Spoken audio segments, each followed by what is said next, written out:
Vamos abrir a palavra de Deus no livro de Provérbios, capítulo de número 16.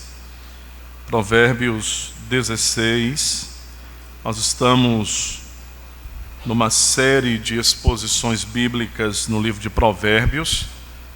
É bom dizer isso para os nossos irmãos que nos visitam nessa manhã, alguns que estão se achegando a este rebanho do Senhor.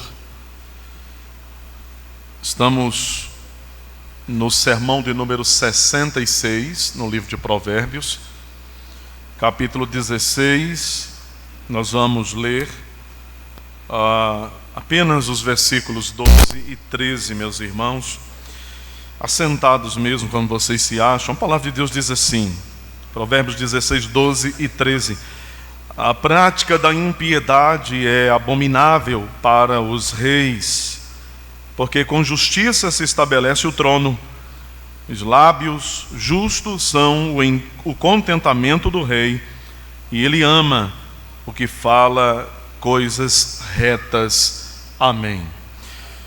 Nessa manhã eu quero, olhando com vocês para o texto que nós acabamos de ler agora, falar sobre o reino e a justiça. O reino e a justiça, esse é o título da mensagem do sermão dominical desta manhã.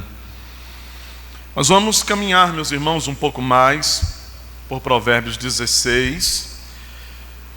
Ao mesmo tempo em que esse texto ele se mostra para nós um caminho aberto, um caminho de sabedoria, uma avenida pela qual o Espírito de Deus nos coloca os pés para percorrermos este caminho, ao mesmo tempo que este é um caminho de sabedoria para nós, ele também, a cada domingo, tem sido como que um pão que desce do céu para alimentar a nossa alma, para confortar o nosso coração, para disciplinar os nossos pensamentos. É um caminho e é também uma comida, e é também um deleitoso caminho para nós, de modo que em nossa jornada, em nossa peregrinação, nós sejamos cada domingo fortalecidos, animados, a fim de que não venhamos esmorecer, cansar ao longo desta caminhada. O texto que nós lemos, ele sugere, meus irmãos, especialmente para os que estiveram aqui no domingo passado, pela manhã, sugere uma continuação do pensamento do autor bíblico. Nós falamos alguma coisa sobre justiça nos 2 versículos anteriores, sobre a ação do rei em relação ao seu reino, ao seu povo, julgar, o transgredir, a balança, o peso, o julgamento. E agora os versículos que nós lemos, que estão aqui diante de nós colocados como este caminho e esta comida, sugerem que o autor bíblico ainda está disposto a nos falar um pouco mais sobre essa relação de reino e de justiça. E eu gostaria de apreciar com vocês neste versículo 12 e 13, fazendo 2 destaques aqui, em forma de lições a serem observadas, lições a serem captadas, aprendidas pelo nosso coração, e extrair daqui alguma aplicação mais prática que se adeque, que se aplique à nossa vida, a nós hoje como igreja no século 21, que vivemos neste estado de coisas, nesta era, neste tempo. A primeira destas lições, o primeiro destaque desse texto, está exatamente aí no versículo de número 12. A justiça como fundamento do trono. A justiça como fundamento do trono, como a base do trono do rei, como o alicerce do trono do rei e de todo o reino. Observe, o autor bíblico diz a prática da impiedade, aquilo que é mal, aquilo que não tem acordo com a vontade revelada de Deus. A prática da impiedade é para o rei, é para aquele que governa, algo abominável, algo detestável. E o fundamento, ou a razão dessa declaração inicial, está exatamente localizada no final do versículo, quando diz: porque com justiça se estabelece o trono. E trono aqui é mais do que uma cadeira real, um assento real. O trono aqui é uma maneira comum do Antigo Testamento falar de autoridade, de governo, de reino, de potestade, de soberania. A justiça, ela deve ser o fundamento do trono. A justiça deve ser o fundamento da autoridade, o fundamento do reinado. E nós poderíamos, meus irmãos, portanto, estabelecer uma pergunta que deve nos ajudar a esclarecer melhor, ou a entender melhor o que Salomão está precisamente colocando aqui diante de nós. Porque será que Salomão está dizendo que, de modo geral, sem nenhum tipo de exceção, em linhas gerais, de forma ampla e exaustiva, que a impiedade, aquilo que não se alinha aos propósitos de Deus, seria algo para os reis de toda a terra, para todos aqueles que estão investidos de autoridade, algo abominável, algo detestável? Será que essa é a tese de Salomão levantada aqui? Será que este é o pensamento que ele está evocando, estabelecendo, e a partir dele querendo nos ensinar alguma verdade, alguma coisa? Será o caso de que os homens que estão assentados nos tronos, que carregam em suas mãos o cetro de autoridade, de legalidade sobre povos, sobre nações, sobre reinos, será que eles, sem nenhuma exceção, abominam o pecado e aquilo que é injusto? Pare um pouco e pense sobre isso. A única possibilidade de Salomão estar dizendo algo assim, a única possibilidade de Salomão pretender expressar com o que escreve no versículo 12, que todos os reis do mundo abominam aquilo que é injusto, aquilo que é mal, seria se Salomão estivesse em seus dias completamente alienado da realidade em torno dele, ou a realidade presente no mundo de sua época, que não é, meus irmãos, diga-se de passagem, uma realidade diferente daquela que está presente no mundo de hoje. Certamente há homens por este mundo, homens investidos de autoridade, homens de valor, homens que têm algum nível de legalidade, de autoridade sobre pessoas, talvez sobre estados, sobre nações, quem sabe, que de fato eles apreciam aquilo que é justo, eles valorizam aquilo que é bom, e eles procuram de alguma maneira ter como uma espécie de referencial para o exercício de seu governo e de sua própria vida, os princípios éticos e morais da lei e da vontade de Deus reveladas nas Escrituras Sagradas. É possível que isto seja assim, mas não apenas para os nossos dias, e bem sabemos que verdadeiramente nem todos vivem desta maneira e nem todos pensam exatamente assim, e esta que é uma realidade presente nos nossos dias, era também certamente uma realidade presente e ativa nos dias de Salomão. Então nós descartamos a ideia, a possibilidade de que, com as palavras do versículo 12, Salomão esteja sugerindo, dizendo que todos os reis da terra em seus dias amavam a justiça. Mas ele está estabelecendo um fundamento para o reino e para o trono. a história mais antiga do mundo, a história do passado, a história de tempos longínquos de nós, preserva, meus irmãos, o registro de reis, de imperadores, de governantes cruéis, de déspotas, homens cruéis, violentos, que exerceram o poder em seu tempo, em seus dias, de forma dolorosa, opressiva.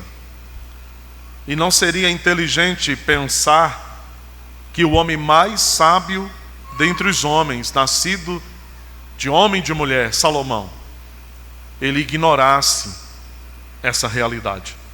Portanto, surge uma segunda pergunta: de que Salomão ele está exatamente falando aqui no versículo 12? Do que ele está tratando aqui? Então nós podemos começar estabelecendo que aquele que estava no trono de Israel, aquele que havia sido levantado por Deus, o sucessor de Davi, seu pai, o grande rei Davi, o grande guerreiro do Senhor, o grande profeta do Senhor, o grande poeta do Senhor no meio de Israel, Salomão, aquele que lhe sucedeu o trono. Nós podemos começar dizendo que este homem, este rei, era um homem, um rei, cujo caráter era um caráter bom, que tinha o Senhor prioritariamente diante dele. Quando Salomão foi indicado e colocado sobre o trono, ele vai a Deus e diz: Senhor, dá-me sabedoria. Sabedoria para que eu saiba entrar e também para que eu saiba sair diante do teu povo. Deus elogia Salomão. Ele aprecia o pedido de Salomão naquela noite. Ele não pede por riquezas, ele não pede por ouro ou prata, ele não pede por fama, ele não pede mulheres, ele não pede carros e cavalos. Ele pediu algo que sobrepuja todas estas coisas. Ele pediu sabedoria. Sabedoria, de fato, é o tema central do livro de Provérbios. Aquele que pediu sabedoria para estar diante do povo de Deus, ele escreveu um livro todo falando de sabedoria. A sabedoria é um tema precioso nas Escrituras. Tiago, ao escrever sua carta no Novo Testamento, ele diz que aquele que precisa de sabedoria, aquele que deseja sabedoria, ele deve buscar de Deus, deve pedir a Deus. E Deus sempre parece-nos muito clara esta afirmação nas palavras de Tiago: ele sempre estará à nossa disposição, não como um empregado nosso, mas como um pai generoso, como um pai gracioso, que sabe verdadeiramente quanto nós precisamos de sabedoria, meus irmãos. E a palavra de Deus diz que ele dá gratuitamente aos que lhe pedirem. Então nós temos um grande incentivo para isto. Nós podemos, portanto, perceber que o homem que escreve esse texto, o rei que está falando de reis, ele é um homem de bom caráter. E ele estava, ao fazer isso, dando uma valiosa, preciosíssima instrução àqueles que viriam depois dele, porque Salomão sabia conscientemente de que ele não reinaria eternamente sem fim, para sempre. Ele sucumbiria ao pó da terra e ele morreria. Outros se levantariam, outros tomariam o seu lugar no trono. E o que Salomão quer com isso? Ele está dizendo para aqueles que virão após ele, deixando para a sua posteridade, para a linhagem real de Israel, uma instrução valiosa. E nos versículos anteriores, aqueles mesmos que no início do sermão dessa manhã eu me referi, nós vimos, meus irmãos, como o rei, ele está interessado em tomar decisões legítimas. Isso está dito lá no versículo 10. Nós vimos também na manhã do domingo passado, nos versículos anteriores, como o rei, ele está comprometido em falar aquilo que é justo, em pronunciar aquilo que é reto, aquilo que é correto. Nós vimos como o rei, ele deseja fazer com que seu reino, com que o seu governo, com que o seu reinado seja uma dádiva para os seus súditos. O seu reino seja uma bênção para o seu povo. A propósito, não é este o espírito e o coração que líderes, sejam eles civis, sejam eles líderes espirituais, religiosos, deveriam buscar? Não seria exatamente este coração que nós, que fomos colocados diante de vocês, meus irmãos, para liderá-los, para guiá-los, para ensiná-los, segundo a palavra de Deus? Não seria o caso de que em nós habite exatamente este coração, um coração que deseja que esta liderança, que este governo seja uma bênção para o povo de Deus, seja um instrumento de dar uma dádiva, um instrumento de graça para a vida daqueles que estão em nossa guia, em nossa liderança? Salomão está ensinando como líderes, como governantes, como aqueles que exercem em algum sentido, em alguma medida, o governo, como eles devem pensar. E quando nós falamos em como pensar, é importante lembrar que há duas maneiras de pensar sobre as coisas. Há uma maneira de pensar segundo nós mesmos. Há uma maneira de pensar segundo as nossas preferências, segundo as nossas próprias inclinações, segundo o que nós desejamos, segundo o que nós pretendemos. Há uma maneira de pensar segundo o mundo. Há uma maneira de pensar que não tem nenhuma simpatia pela maneira como Deus pensa. E exatamente uma outra maneira de pensar é pensar como Deus pensa. Mas como pensar os pensamentos de Deus?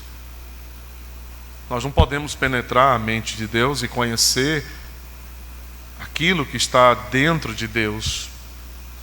É por isso que tanto Lutero quanto Calvino, nos dias da Reforma, eles falando sobre Deus, eles disseram uma coisa preciosa. Eles falaram sobre o Deus abscônditos, o Deus escondido. E o que eles queriam dizer com isso? Eles estavam dizendo que Deus não pode ser conhecido a menos que Ele se faça conhecer. Ele não pode ser achado a menos que Ele se permita ser achado. Que ninguém pode conhecer o coração de Deus. Quem conheceu a mente do Senhor? Mas eles também falaram de que o Deus abscônditos, o Deus escondido, o Deus que não está ao alcance da mente, da mão humana, Ele é o Deus que se revela.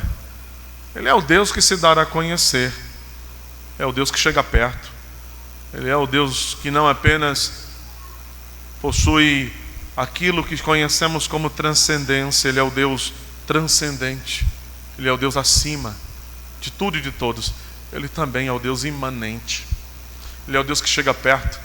E a coroação dessa verdade e a expressão mais gloriosa dessa verdade está exatamente quando o anjo anunciando aquele que viria, que nasceria daquela virgem, ele diz: ele será chamado Emanuel, que quer dizer Deus conosco. É o Deus que emana, é o Deus que se achega, é o Deus que se aproxima, é o Deus que desce para ficar perto de nós. E nós devemos pensar conforme Deus pensa, e pensar os pensamentos de Deus é quando nós colocamos o nosso coração e a nossa mente naquilo que do coração de Deus saiu para o nosso coração, que é a palavra dele. Pensar segundo Deus e não segundo o mundo Pensar segundo Deus e não segundo nós é pensarmos segundo as Escrituras Sagradas. O rei, ele cuida para que a sociedade siga o seu exemplo. Olhe quanta semelhança há entre o rei da nação e como Paulo ele ensina sobre aqueles que devem liderar a igreja de Deus. Ele diz, escrevendo ele a Timóteo, ele diz que nós devemos ser modelo para o rebanho. Modelo na piedade, modelo no amor, modelo na oração, modelo na fé. Aqueles que lideram o povo de Deus e que não podem servir de modelo aos que são liderados, não podem liderar na casa de Deus. Por isso, as exigências para a liderança na casa de Deus parecem tão pesadas assim, olhando à primeira vista. Mas não nos esqueçamos, meus irmãos, nenhum de nós é suficiente para nenhuma destas coisas. É somente a graça de Deus atuando e agindo em nós. É a graça que faz tudo, que conduz tudo. O bom rei seria reconhecido, é o que Salomão está dizendo. O bom rei, o rei de bom caráter, seria reconhecido por ser um homem temente ao Senhor.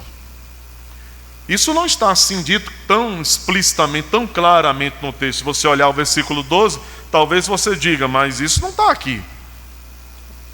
Mas se você puder olhar um pouco mais detidamente, você perceberá que o rei, ou os reis para quem Salomão está falando, são homens que abominam o que é mal, que desprezam a impiedade, que detestam a impiedade, o que desagrada a Deus. Ora, e quem são estes que aborrecem o pecado, que desprezam, que abominam o que desgosta o coração de Deus? Não são aqueles, meus irmãos, que conhecem o Senhor e que andam no temor do Senhor. Não somos nós. Não são aqueles que foram achegados e aproximados de Deus e conhecem a Deus e que desejam fazer a sua vontade. Certamente Salomão está falando desse tipo de rei. Salomão está falando desse bom rei, de bom caráter, que teme a Deus. Um homem que quer manter o seu governo, a sua liderança, livre de corrupção, que quer exercer um governo não onde os ricos e privilegiados são ainda mais privilegiados, em detrimento dos pobres.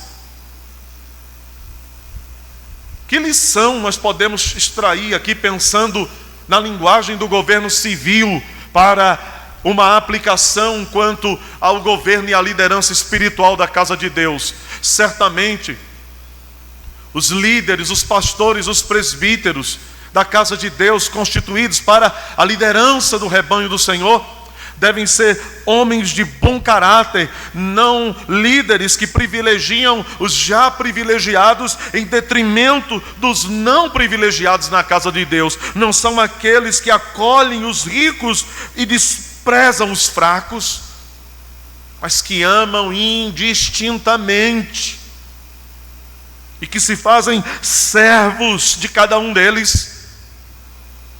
Não há como pensar numa liderança diferente disso, se o que nós estamos querendo é pensar segundo Deus.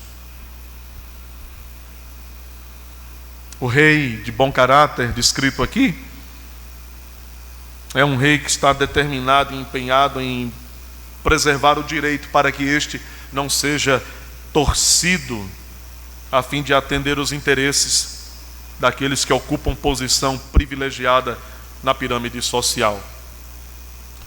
A ênfase, meus irmãos queridos no Senhor, de Salomão, está no modo como esse homem governa. É isso o que ele quer dizer com justiça se estabelece, que justiça estabelece o trono. Veja, final do verso. Com justiça se estabelece o trono. É isso que ele quer. Ele quer dizer que esse homem governa com todas estas ênfases aqui feitas. Significa dizer que a sua fama, a fama deste rei, a reputação deste rei pode ir longe. Você se lembra quando em 1º livro dos Reis, capítulo 10, se diz que a rainha de Sabá foi até Salomão para conhecê-lo, porque ela tinha ouvido o quê? A fama de Salomão. Ela ouviu a fama desse homem. Você sabe quantos quilômetros mais ou menos a rainha de Sabá viajou naquele tempo para encontrar Salomão? Cerca de 2.000 quilômetros de carruagem. Cerca de 2.000 quilômetros. A uma distância de 2.000 quilômetros, a fama daquele bom rei, do bom caráter daquele homem, da sabedoria daquele homem, chegou. E nós poderíamos presumir, imaginar que talvez ela tenha ido, quem sabe, muito mais longe. O problema é que gente que estava muito mais longe não tinha como chegar tão perto. Esse tipo de rei, de bom caráter, que detesta, que despreza o que é mal, esse tipo de rei não somente detesta o que é ímpio, ele não detesta apenas o que é ímpio, o que é mal. Ele não somente detesta aquilo que é contrário aos mandamentos de Deus, mas ele detesta a ideia de que ele viesse a praticar estas coisas, a viver assim. Porque talvez seja muito fácil e é uma tentação condenar o pecado do outro, esquecer do nosso próprio. Censurar e julgar o outro, sem que façamos o olhar introspectivo e a curva de 180 graus e enxerguemos a nós mesmos.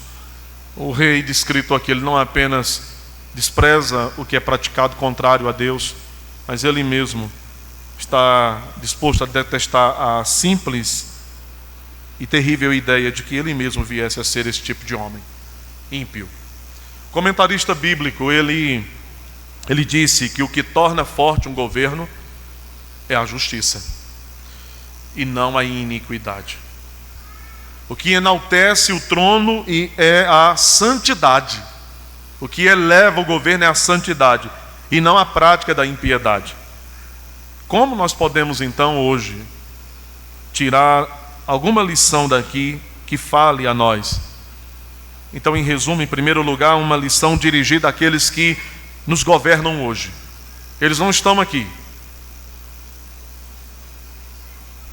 para que eles saibam que nenhum governo injusto será capaz de promover a paz, a harmonia e a tranquilidade que uma cidade, que um estado, que uma nação, que um país, que um reino tanto precisam para se desenvolver. Nenhum governo ímpio, mau, será capaz de promover essa paz. E ainda mais que isso, nenhum governo ímpio, mau, de pretensões destrutivas, que violam os princípios morais, legais, éticos da palavra de Deus, nenhum reino de tal natureza, ele obterá a bênção de Deus que o fará verdadeiramente prosperar nesse mundo.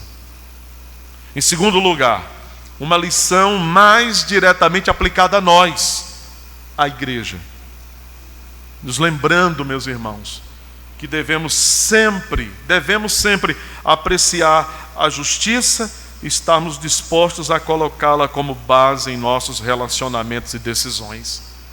Relacionamentos e decisões, buscando que sejam relacionamentos justos, decisões justas, segundo Deus. Em segundo lugar, segunda lição, destaque desse texto, versículo 13. A justiça, ela é retribuída. A justiça, ela é retribuída. Vejam que diz o verso 3. Os lábios justos são o contentamento do rei. E o que diz o resto? E ele ama o que fala coisas retas. Eu ouvi nessa manhã, antes de vir para cá, a gente está cuidando ali, correndo, tomando café, se arrumando, a gente liga lá no YouTube em alguma das nossas igrejas que tem culto pela manhã. Eu estava na igreja de Pinheiros lá, e o reverendo Arival, ele disse uma coisa que eu ouvi, que é tão verdadeira. Ele disse assim: alguém pode presentear, alguém pode recompensar, alguém pode dar sem amar. Não é verdade isso? Mas ninguém pode amar sem dar. Ninguém pode amar sem presentear. Ninguém ama sem entregar. E aí ele lembrou, porque Deus amou o mundo de tal maneira que Ele deu. Aleluia. O rei de bom caráter, que ama, ele recompensa. A justiça, ela é retribuída em todo e qualquer reino, império e mesmo na república. Existe algo em comum. Até na igreja tem algo em comum com o aspecto ou a esfera civil. Existem bajuladores. Tem bajulador no governo, na Câmara dos Deputados, na Câmara de Vereadores, na Prefeitura. Na Prefeitura é que tem bajulador de sobra, né? E na igreja às vezes também. Aduladores, interesseiros. Eles são como parasitas que se encostam ao organismo humano para sugar, agarradinhos. É assim que as vermes fazem, né, no intestino. Colam ali, né, meu povo da saúde. Colam ali e se alimentam, sobrevivem, sugando o organismo, fazendo definhar o organismo. Assim, Salomão está dizendo, esse tipo de gente não traz nos lábios o que é justo.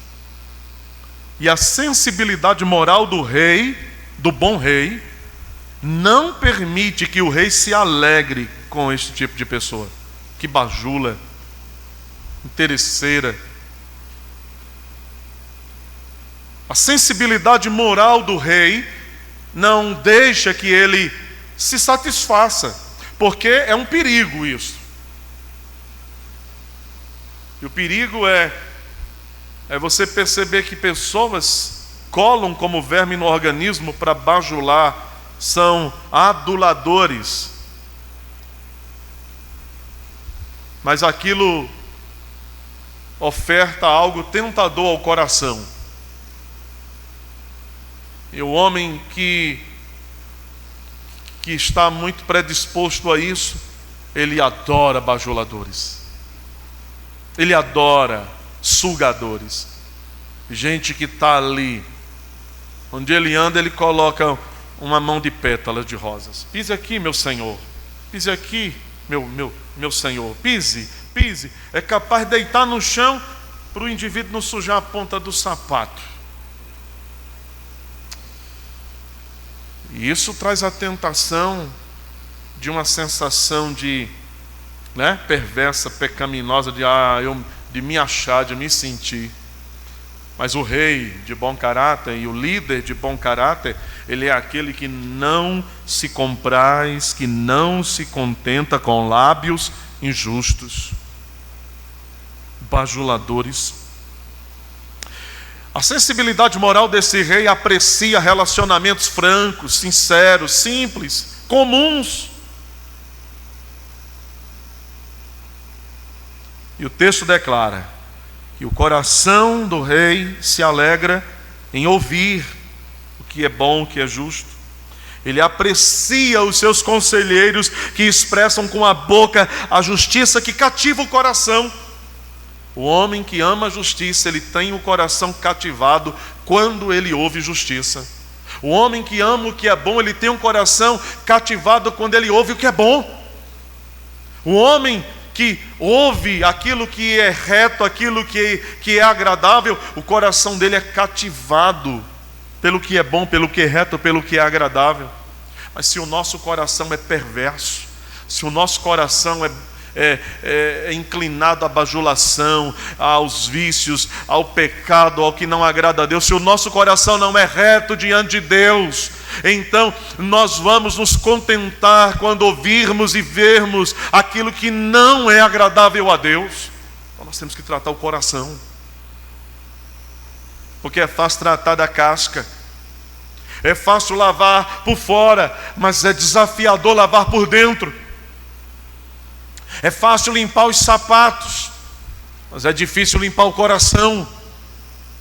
É fácil tirar a roupa suja e vestir uma limpa, mas Deus quer que a nossa mente seja revestida pela palavra dEle. Glória ao seu nome. Ele quer que o nosso coração seja revestido daquilo que é justo, daquilo que é bom, daquilo que é reto.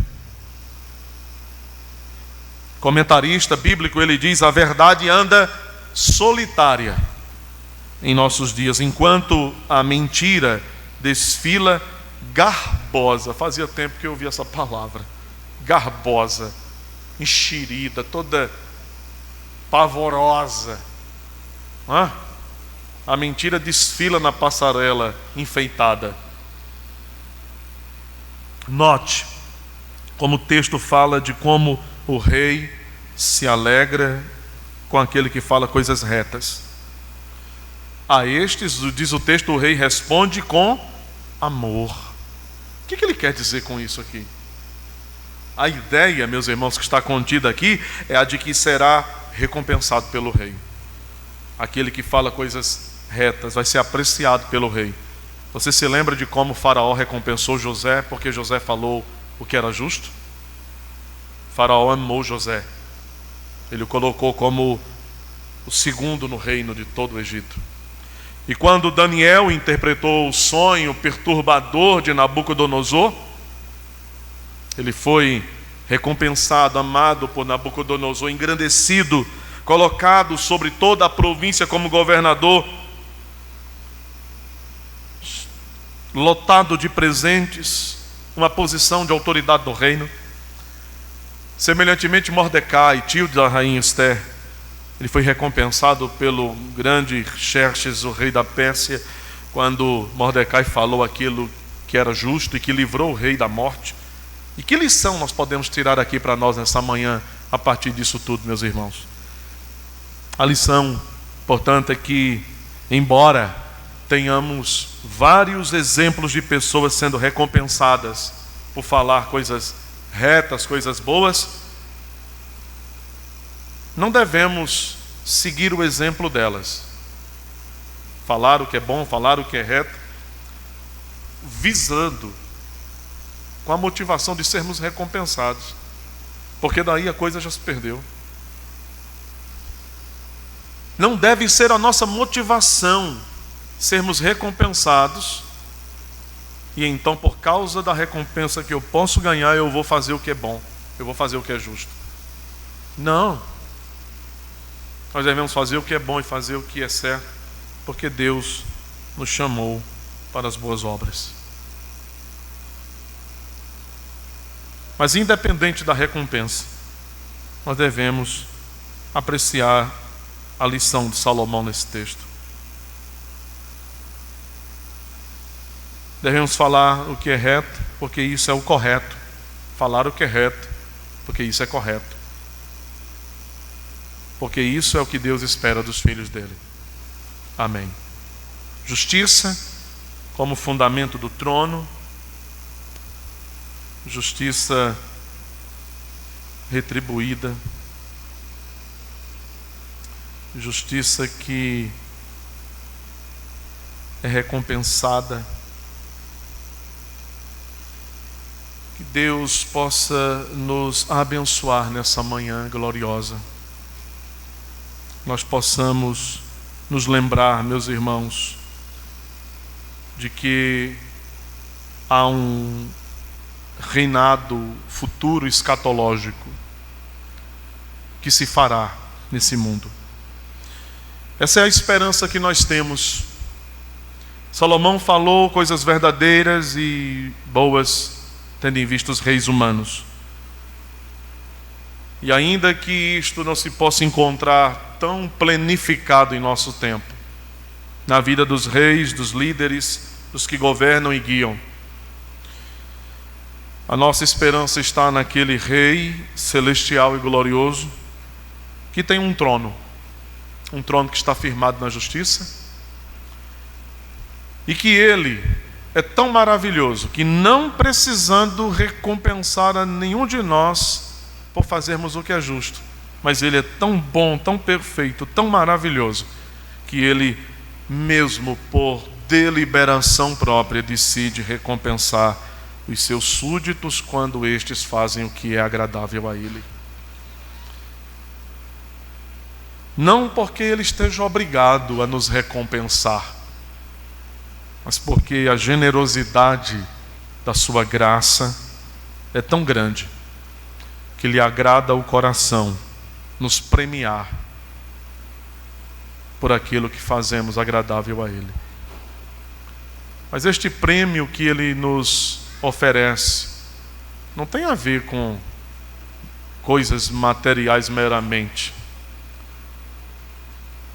porque Ele nos abençoa de muitas formas. Mas este prêmio tem a ver com aquele galardão que receberemos na presença dEle um dia. Tem a ver com alguma coisa que nós não sabemos muito bem o que é. Não é a salvação, porque não tem salvação maior ou menor para um ou para outro. Eu não sou mais salvo do que você. Você não é menos salvo do que eu. Nós somos salvos da mesma forma, na mesma medida, pela mesma graça, pela mesma bondade de Deus. E Ele, como um Pai generoso e gracioso, se agrada naquele grande dia de nos contemplar com galardões, com bênçãos, que nós só sabemos dizer um pouquinho sobre elas. Serão maravilhosas, porque Ele é um Rei maravilhoso. Seu reino é um reino de justiça. Amém. Vamos orar nesse instante, agradecer a Deus. Pode ficar em pé? Vamos agradecer ao Senhor.